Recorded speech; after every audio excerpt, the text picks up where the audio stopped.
I wanted to return briefly to Power Africa. I know it's maybe the signature initiative right now that's bringing the wide variety of U.S. agencies together to coordinate on a development goal, which is alleviating energy poverty in Africa.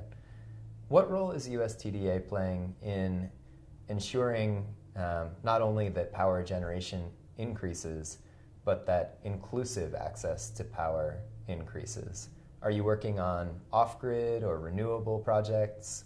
And are you finding that those projects are competitive alongside sort of the big number, big announcement types of projects that we've heard more about to this point? Mm-hmm. Well, I think that, again, is the other terrific thing, is sort of focusing on this balance. And I think you're exactly right. I think one of the things that is trying to be achieved is recognizing that you need to have energy in areas that can create an economic benefit, so they may be the more populated areas. But there's also a significant interest in providing access to energy in those areas that are not as populated. Some of our renewable energy opportunities are exactly what's needed for those areas. So USTDA has been involved with some of the renewable efforts in the region, and some of very exciting off-grid opportunities. So Power Africa clearly is looking at some of the larger projects, but it's also looking at some of these very significant off-grid projects as well. The other context that we hear a lot about with regard to Power Africa is that not only is it this effort to confront a major development challenge, but it's also trying to level the playing field between U.S. investment and Chinese investment in Africa, where a sort of competitive landscape seems to be playing out.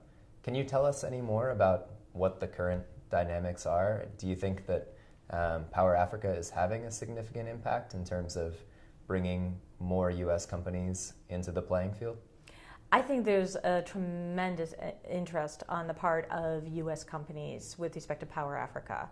I mean, to be frank, the phone is ringing off the hook with respect to interest in saying, okay, we now are bringing a whole of government approach, and how can we be part of that? So I think it really has sparked a significant interest in Africa by the private sector.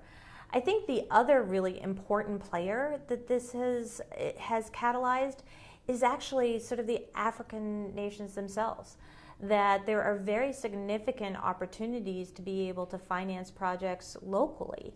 That, for example, in South Africa, there's the South African Development Bank. Well, we are working together with them to be able to look at some renewable projects or other projects that we can now bring in them as an investor, and also U.S. technology as well. So I think that's the other piece. It's not just bringing the U.S., but it's also being able to catalyze some of the funding that's available in Africa.